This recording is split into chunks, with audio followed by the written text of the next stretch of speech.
Welcome to burning topic. Ayodhyapuri అద్భుతః అన్న రీతిలో సర్వాంగ సుందరంగా ముస్తాబవుతోంది. బాలరాముడి దివ్య మంగళ రూపం ఎలా ఉంటుందో కూడా తెలిసింది. అయోధ్య ఆలయంలో అనేక విశేషాలు. ఆ విశేషాల్లో మన తెలుగు నేలకు ప్రత్యేక అనుబంధం ఉంది. అదేంటో తెలుసుకుందాం ఇవాల్టి బర్నింగ్ టాపిక్ లో భక్తిపూర్వకంగా.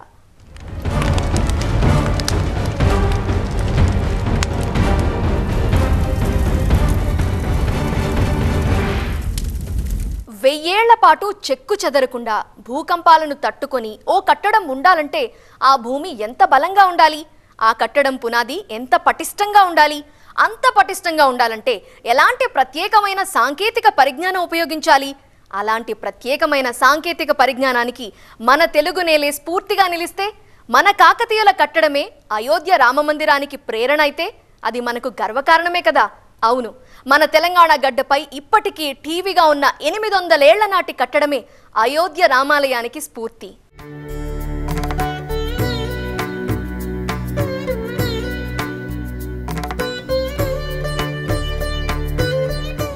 రామం రాఘవం సర్వం జగత్ రామమయం. ఇప్పుడంతా రామమయం, మనసంతా రామమయమే, జగమంతా రామమయమే. కేవలం 3 రోజులు మన రాముడు 500 ఏళ్ల తర్వాత తన జన్మభూమికి తరలి రానున్నాడు. మనల్ని తరింపజేయనున్నాడు. ఆ మధుర క్షణాల కోసం రామభక్తులంతా 1000 కళ్లతో ఎదురుచూస్తున్నారు. ఇప్పటికే అయోధ్యాపురి సర్వాంగ సుందరంగా ముస్తాబైంది. ఇక రాములోరి కోవెలైతే నభూతో నభవిష్యత్ అన్న రీతిలో సిద్ధమైంది. ఇప్పటికే గర్భగుడిలో ఆ బాలరాముడు కొలువుదీరాడు.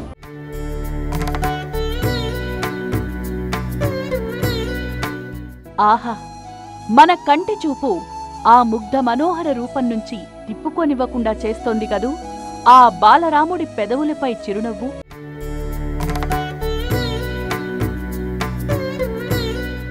బాలరాముడు ఎలా ఉంటాడు అన్న దానిపై కూడా భక్తకోటిలో ఇప్పటివరకు పెద్ద చర్చే జరిగింది. కర్ణాటకలోని మైసూర్కి చెందిన శిల్పి అరుణ్ యోగిరాజ్ చెక్కిన విగ్రహమే ఇది. బాలుడి రూపంలో ఉన్న రాముడు చేతిలో విల్లుతో కమలం పువ్వుపై నిలుచునుంటారు. 5 ఏళ్ల వయస్సున్న బాలరాముడు నిలబడిన రూపంలో విగ్రహం ఉంటుంది. ముఖం చంద్రుడిలా ప్రకాశిస్తోంది. పెదవులపై నిర్మలమైన చిరునవ్వు, కళ్ళు తామర రేకుల్లా ఉన్నాయి కదా.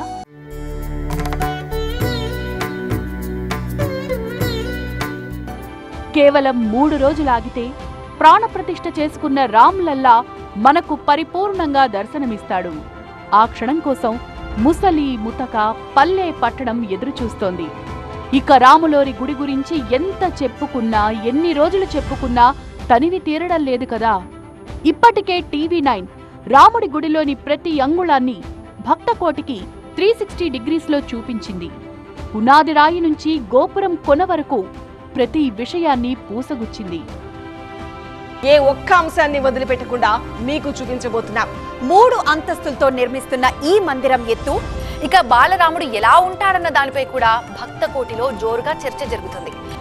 ఇంత అద్భుతంగా గుడి నిర్మాణం జరగడానికి గ్రాము ఇనుమును కూడా వాడకుండా, కనీసం బస్తాడు సిమెంట్ కూడా ఉపయోగించకుండా నిర్మించిన ఈ రాతి నిర్మాణం అబ్బురపరుస్తోంది.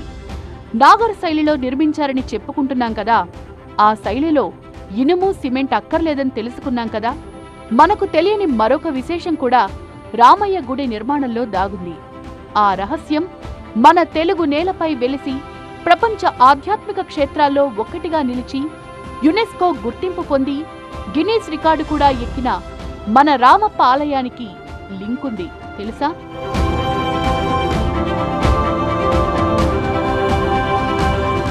ఇటున్నది రామప్ప ఆలయం, అటున్నది అయోధ్యాలయం. రెండూ చూస్తుంటే ఒకే శైలిలో నిర్మించినట్లు కనిపిస్తోంది కదా. గోపురం నుంచి పునాది రాయి వరకు ఒకే తీరులో చెక్కినట్లు కనిపిస్తోంది కదూ.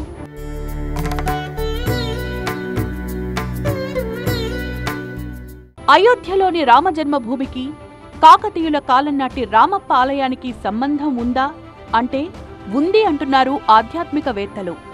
రామయ్య ఆలయం, రామప్ప ఆలయం ఒకేలా కనిపించడానికి, ఒకేలా ఉండడానికి కారణం 2 పునాదులు ఒకే టెక్నాలజీతో కట్టించడం. ఓ రకంగా అయోధ్య ఆలయానికి మన రామప్ప ఆలయమే స్ఫూర్తి అంటారు నిపుణులు.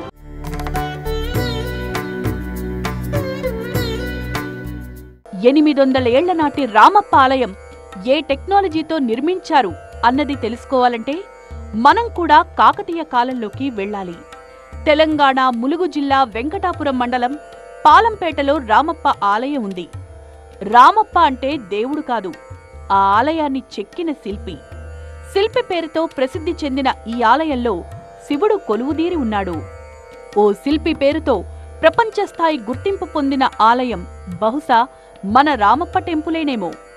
40 ఏళ్ల పాటు కాకతీయ చక్రవర్తి గణపతి దేవుడి సేనాధిపతి అయిన రేచర్ల రుద్రుడు శివుని మీదున్న అపారమైన భక్తితో 1213లో రామప్ప ఆలయాన్ని నిర్మించాడు.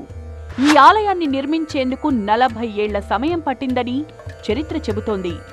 రామప్ప ఆలయం నిర్మించిన ప్రదేశం నల్లరేగడి నేల. ఎక్కువ బరువుండే రాతి నిర్మాణాలను ఈ నేలలు తట్టుకోలేవు. అందుకే నేల స్వభావాన్ని దృష్టిలో ఉంచుకుని ప్రత్యేక ఇంజనీరింగ్ నైపుణ్యం ప్రదర్శించారు.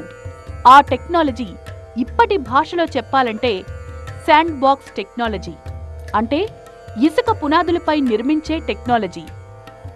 ఆలయం నిర్మాణ స్థలంలో 3 మీటర్ల లోతు పునాది తవ్వి అందులో పూర్తిగా ఇసుకను నింపారు. ఈ ఇసుక ఎప్పుడూ తడిగా ఉండేలా జాగ్రత్తలు తీసుకున్నారు. ఆ తర్వాత ఇసుకపై రాళ్లను పేర్చుకుంటూ పోయి కక్ష్య మంటపం వరకు నిర్మించారు. అక్కడి నుండి ఆలయం నిర్మాణం చేపట్టారు. నేల స్వభావాన్ని బట్టి ఆలయం బరువును తగ్గించేందుకు అత్యంత తేలికైన ఇటుకలను తయారు చేశారు. సాధారణ నిర్మాణంలో వినియోగించే ఇటుకలు 2.2 సాంద్రతను కలిగుంటాయి. కానీ రామప్ప ఆలయ గోపురానికి వాడిన ఇటుకలు కేవలం 0.8 సాంద్రతను కలిగుంటాయి. అందుకే ఇవి తక్కువ బరువు కలిగుండి నీటిలో తేలియాడుతూ ఉంటాయి. ఇలాంటి ఇటుకలతో దేశంలో మరెక్కడా నిర్మాణాలు లేవంటారు చరిత్రకారులు.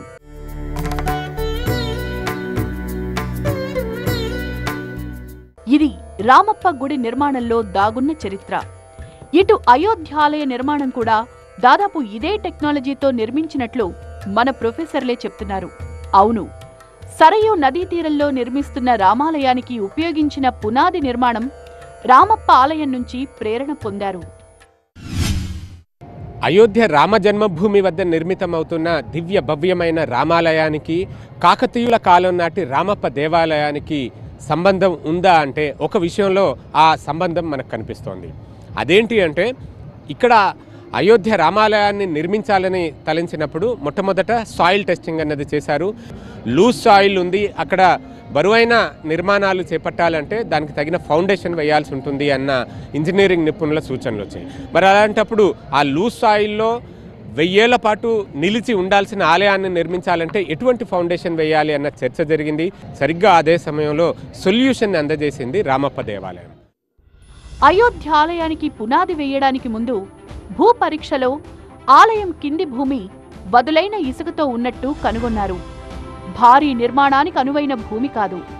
మరేం చెయ్యాలి అన్న దానిపై శ్రీరామతీర్థ ట్రస్ట్, ఐఐటి, ఎల్ఎన్టీ సంస్థకు చెందిన నిపుణులు ఇలా అనేక మంది సలహాలు తీసుకుంది. అందరి సలహాతో అతిపెద్ద కాంక్రీట్ మిక్స్ పునాదిరాయిగా వేసి దానిపై నిర్మాణం చేపట్టాలని తొలుత భావించారు. అంటే అది కరెక్ట్గా కరోనా విజృంభిస్తోన్న సమయం, అక్టోబర్ 2020. ఆ సమయంలోనే రామజన్మభూమిలో ఆలయ నిర్మాణానికి పునాదులు వేస్తున్నారు. కాంక్రీట్తో నిర్మించాలని భావించి అతిపెద్ద కాంక్రీట్ బాక్సులను కూడా సిద్ధం చేశారు. అయితే సిమెంట్ కాంక్రీట్ జీవితకాలం మహా అయితే 100 ఏళ్లు. కానీ మన రామయ్య ఆలయం 1000 ఏళ్లుండాలని ట్రస్ట్ భావించింది. విషయం తెలుసుకున్న మన రామప్ప ఆలయానికి చెందిన ప్రొఫెసర్ పాండురంగారావు రామప్ప ఆలయానికి ఉపయోగించిన శాండ్ బాక్స్ టెక్నాలజీని ప్రధాని మోదీతో పాటు ట్రస్ట్ దృష్టికి తీసుకువెళ్లారు. శాండ్ బాక్స్ టెక్నాలజీతో నిర్మించిన కట్టడాలు 1000 ఏళ్ల వరకు చెక్కు చెదరవని వారికి వివరించారు. శాండ్ బాక్సుల మీద కట్టారు. అంటే ఎక్కడైతే వాళ్ళు టెంపుల్ కట్టాలనుకుంటారో ఆ ఏరియాలో 40 మీటర్ బై 40 మీటర్ ఏరియా తీసుకుని ఒక 3 to 4 మీటర్స్ డెప్త్ వరకు ఆ మెటీరియల్ అదంతా తీసేసి, అందులో ఉన్నంతా తీసేసి పైనంతా కూడా శాండ్ కంప్లీట్గా ఫిలప్ చేసేసి బాగా దట్టించి బాగా కన్సాలిడేట్ చేసి దాని మీద టెంపుల్ కట్టారు. So this is what is known a sand box. ఆ శాండ్ అంటే sand as long as it is confined in the box it takes maximum strength. మనం చూస్తున్నాం 1000 సంవత్సరాల క్రితం కట్టినటువంటి 1000 స్తంభాల గుడి రామప్ప టెంపుల్ ఇప్పటికీ కూడా బ్రహ్మాండంగా సజీవంగా ఉన్నవి. ఇవన్నీ కూడా earth quake resistant monuments. Panduranga Rao పంపిన సజెషన్స్తో ట్రస్ట్ పునరాలోచనలో పడింది. దీనికి సంబంధించి ఐఐటి ఢిల్లీకి చెందిన మాజీ డైరెక్టర్ నేతృత్వంలో ఓ కమిటీ వేసింది.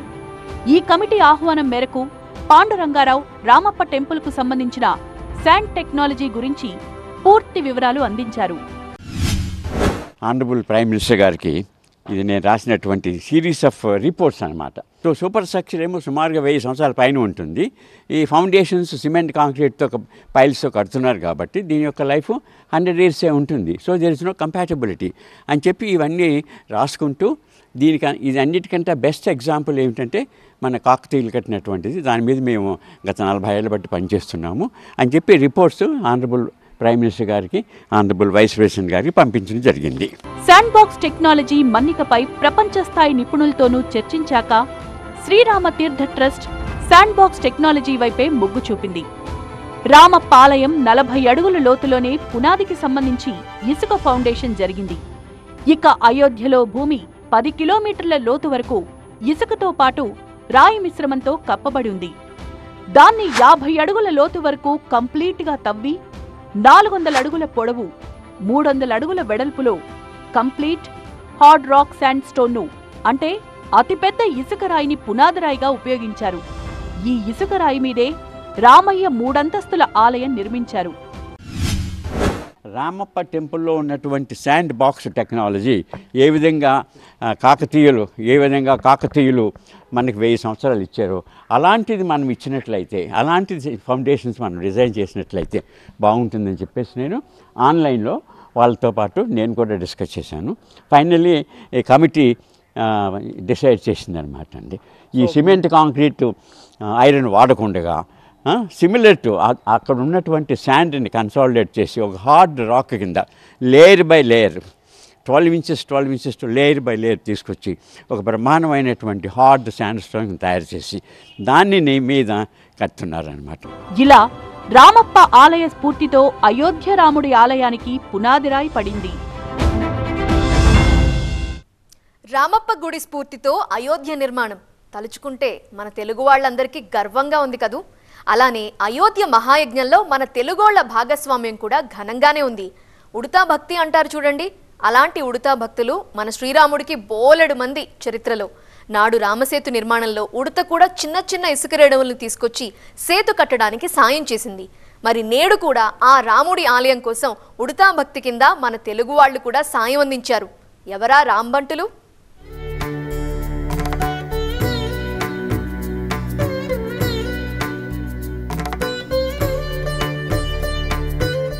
ఉడతా భక్తి ఏదో నీ అంతటి వారికి మా చిన్నవాళ్లు చేసే సాయమేముంది, ఏదో ఉడతా భక్తి అని అంటుంటాం కదా. అలాంటి ఉడతా భక్తి కింద రాములోరి గుడికి తమ వంతు ఎన్నో కోట్ల చేతులు సాయం అందించాయి. అందులో మన తెలుగోళ్లు రాంబంటులుగా మారి పాదుకల నుంచి విగ్రహ నిర్మాణం వరకు, పునాది రాయి నుంచి గుడి ద్వారాల వరకు తమ వంతు పాత్రను సమర్థవంతంగా నిర్వహించారు. అలాగని ఇది మన గొప్ప కాదు, అంతా రాముడి కృపేనంటారు ఈ కలియుగ శ్రీరామదాసులు.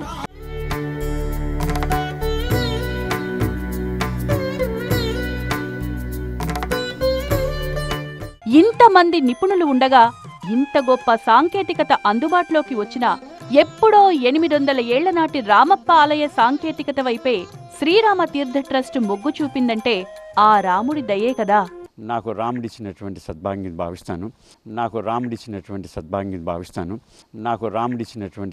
భావిస్తాను.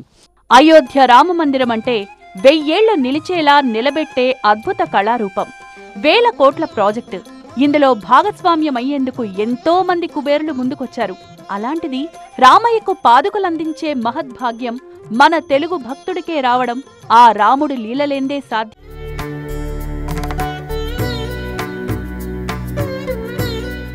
దేశంలో ఎందరో శిల్పులు, సింహద్వారాలను అద్భుతంగా సిద్ధం చేసే కళాకారులు కోకొల్లలు. కానీ ఈ మహాయజ్ఞంలో ఆ మహద్భాగ్యం మన హైదరాబాదుకు చెందిన అనురాధ టింబర్ డిపోకు దక్కడమంటే ఆ కోదండరాముడి అనుగ్రహం ఉంటేనే కదా. 60 మంది నిపుణులైన కళాకారుల బృందం ఈ తలుపుల తయారీ కోసం రాత్రింబవళ్లు కష్టపడింది. అనుకున్న టైం కంటే ముందే తమ బాధ్యతను బాధ్యతాయుతంగా అందరూ మెచ్చేలా సిద్ధం చేసింది. బలార్షా టేకును ఉపయోగించి బంగారు పూతతో కూడిన 18 ప్రధాన ద్వారాల తలుపులతో పాటు మరో 100 తలుపులను తయారు చేశారు. ఈ మధ్యనే గర్భగుడిలో బంగారు తలుపును కూడా అమర్చారు. ఇదంతా ఆ రామయ్య అనుగ్రహం లేందే జరగదంటారు మన కళాకారులు.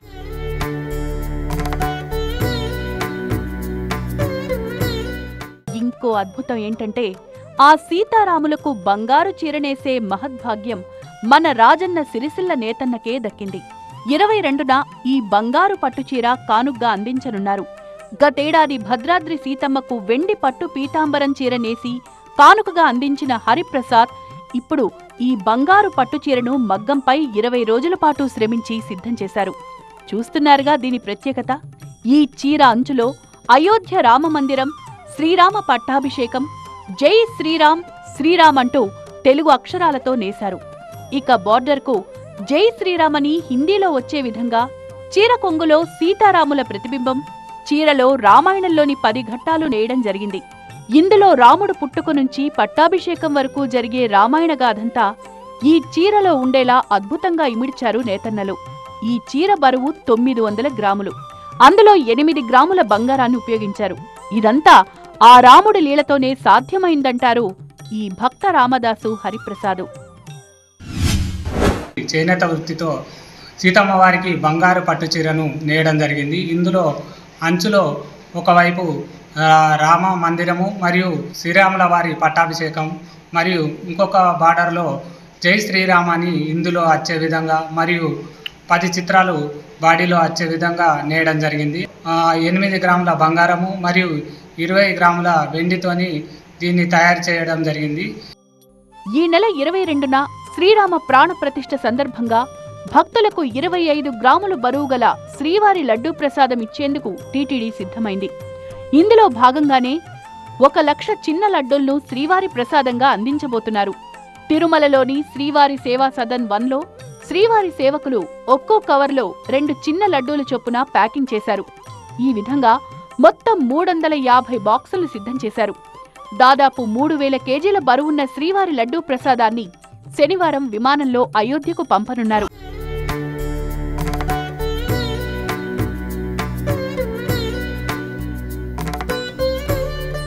ఇలా శ్రీరాముడికి ఉడతా భక్తిని ప్రదర్శిస్తూ రాములోరి ఆలయ మహాయజ్ఞంలో భాగస్వామ్యులైన మన తెలుగోళ్లు రామబంటులుగా మారారు. తమ భక్తిని చాటుకున్నారు.